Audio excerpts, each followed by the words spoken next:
magiques, félicitations. Mais on va voir maintenant comment vous pouvez les améliorer, parce que c'est pas tout de les jouer, mais vous verrez qu'ils peuvent sonner beaucoup plus pro et plus intéressants que ça. Donc voilà quelques astuces pour les faire mieux sonner. La première chose à propos de ces accords, c'est qu'on peut les jouer sur différentes positions. C'est ce qu'on appelle une inversion ou un renversement d'accords. Et ça veut simplement dire qu'on peut jouer les notes de chaque accord dans différents ordres. Donc bien sûr on peut le jouer comme ça, avec les notes Do, Mi et Sol.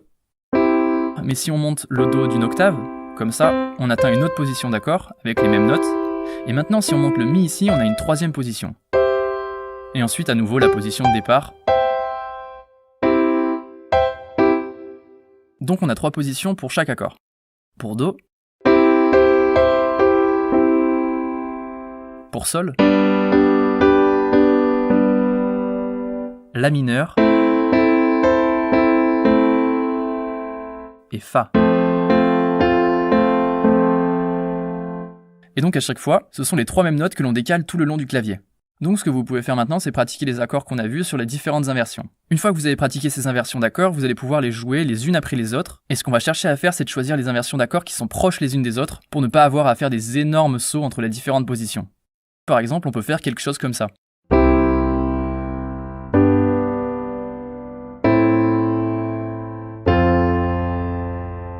Ici, on minimise vraiment le chemin entre chaque accord. Vous voyez, je joue Do dans sa position de base. Je n'ai qu'à décaler ces 2 notes pour obtenir Sol, dans sa première inversion.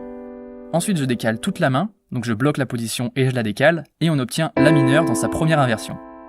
Ensuite, il me suffit de décaler juste un doigt, celui-ci, et on obtient Fa dans sa seconde inversion. Puis on décale ces 2 notes, et on arrive sur Do à nouveau.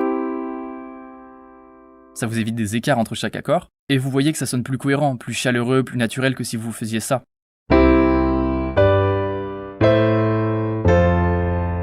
Là, c'est tout de suite un peu mécanique, il manque du liant, alors que...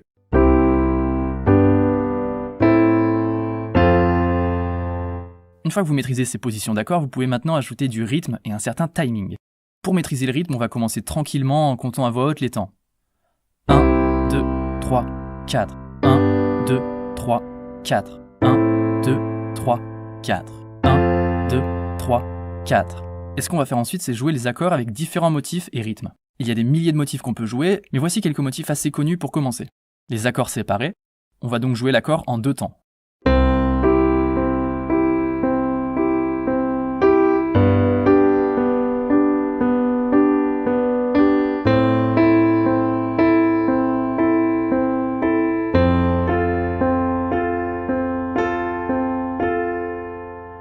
Ici, rappelez-vous de bien garder le battement sur 4 temps ou alors de mettre un métronome. Ensuite, vous pouvez le jouer en arpège.